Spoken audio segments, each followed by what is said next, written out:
10. Sobre la indagación de un principio de la facultad técnica de juzgar.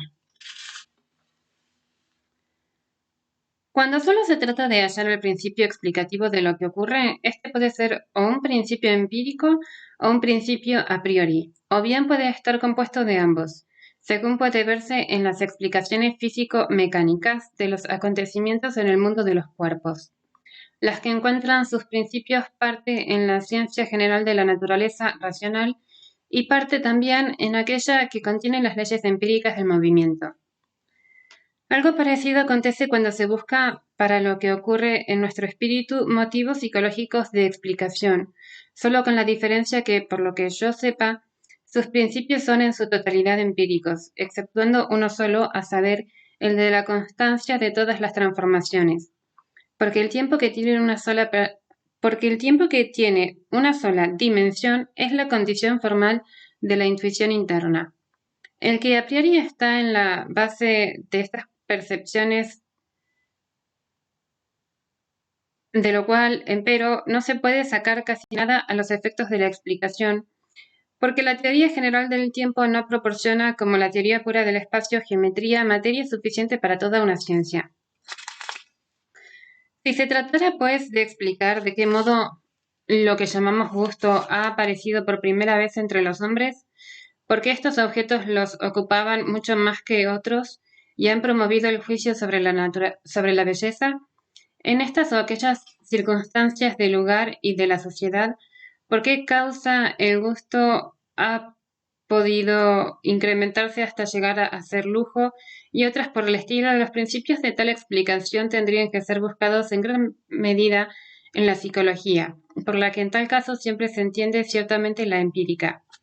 De este modo, los moralistas demandan a los psicólogos que les expliquen el extraño fenómeno de la avaricia, que en la simple posesión de los medios del bienestar o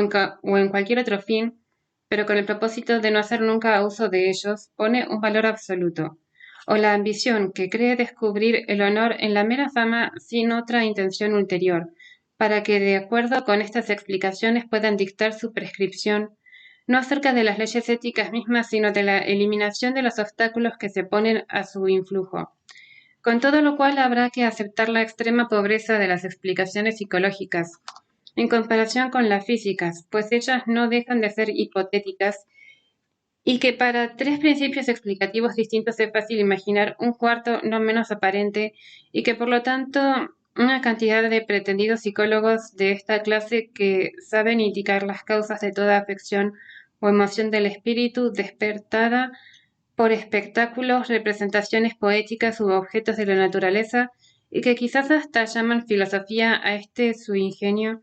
no revelan para la explicación científica del más común acontecimiento natural en el mundo corpóreo no solo ningún conocimiento, sino ni siquiera la aptitud.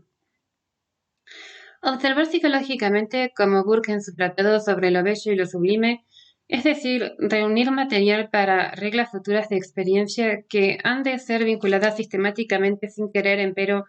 comprenderlas, ha de ser la única verdadera incumbencia de la psicología empírica, la que difícilmente podrá pretender alguna vez el carácter de una ciencia filosófica.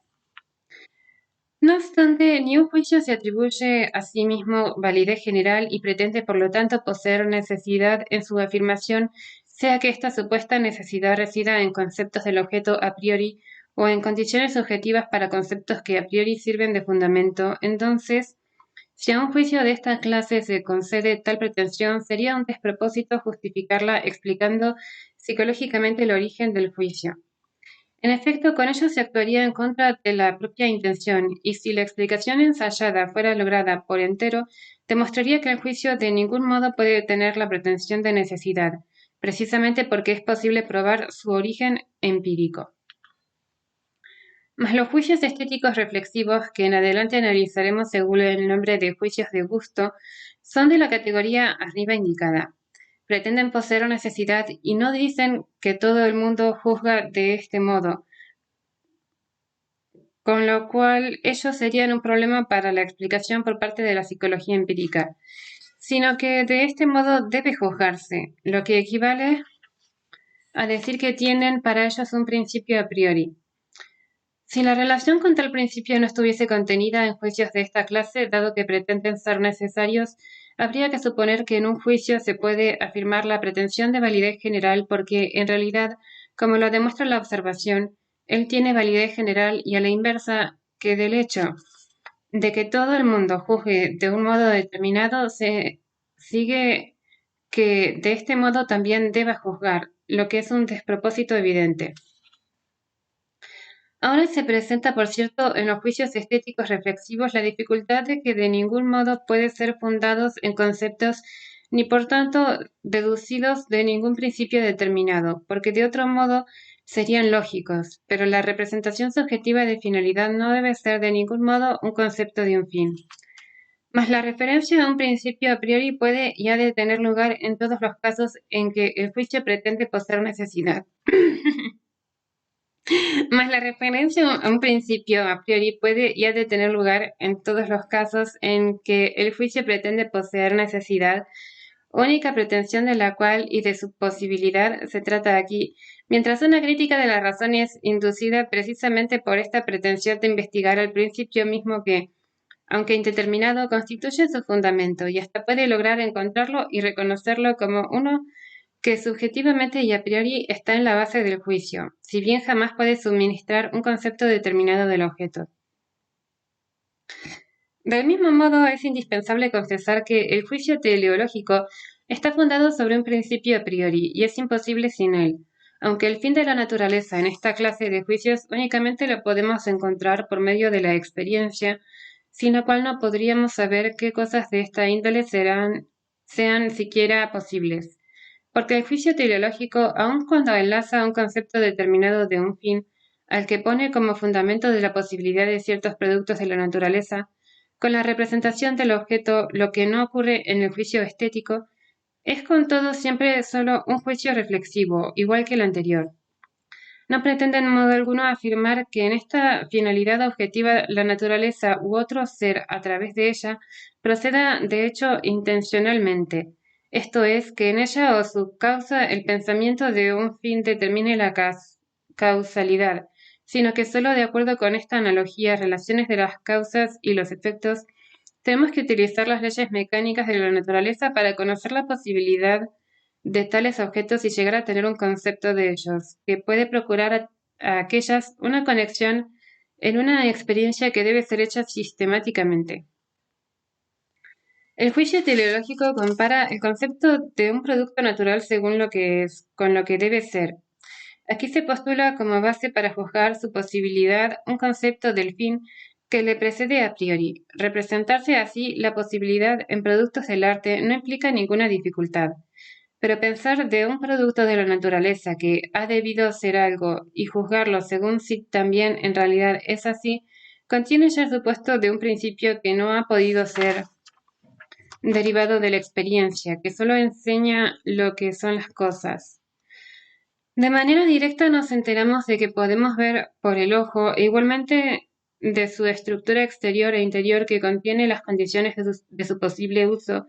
y por tanto la causalidad según leyes mecánicas. Pero también puedo servirme de una piedra para quebrar algo sobre ella o para construir sobre ella, etc. Y estos efectos asimismo pueden ser referidos a sus causas como fines. Mas por ello no puedo decir que la piedra ha debido servir para la construcción. Solo del ojo juzgo que ha debido ser apto para ver, y aunque su figura, la constitución de todas sus partes y su composición, juzgadas según leyes naturales meramente mecánicas, es por completo casual para mi facultad de juzgar, pienso sin embargo en la forma y en la construcción del mismo una necesidad de ser formado de una cierta manera, a saber, de acuerdo con un concepto que precede a las causas formativas de este órgano y sin el cual la posibilidad de este producto de la naturaleza no es concebible para mí según ninguna ley natural mecánica, lo que no es el caso en aquella piedra. Mas este deber ser contiene una necesidad que se diferencia claramente de la físico-mecánica, según la cual una cosa es posible de acuerdo a simples leyes de las causas operantes, sin que preceda una idea de la misma, y que tampoco puede ser determinada por leyes meramente físicas, empíricas, como la necesidad del juicio estético por medio de leyes psicológicas, sino que exige un principio propio a priori en la facultad de juzgar en cuanto ésta es reflexiva, principio que implica el juicio teleológico y por medio del cual también debe ser determinado en cuanto a su validez y limitación. Así pues, todos los juicios sobre la finalidad de la naturaleza, sean estéticos o teleológicos, están supeditados a principios a priori y más concretamente a los que pertenecen peculiar y exclusivamente a la facultad de juzgar, porque son juicios meramente reflexivos, no determinativos. Por igual motivo, pertenecen también a la crítica de la razón pura, considerada en el sentido más general, de la que los últimos necesitan más que los primeros, ya que, entregados a sí mismos, invitan a la razón a conclusiones que pueden perderse en lo infinito. En tanto, los primeros exigen una laboriosa investigación para evitar tan solo que no se limiten por sí mismos, de acuerdo con su principio únicamente a lo empírico y destruyan así sus pretensiones a una necesaria validez para todo el mundo. Fin.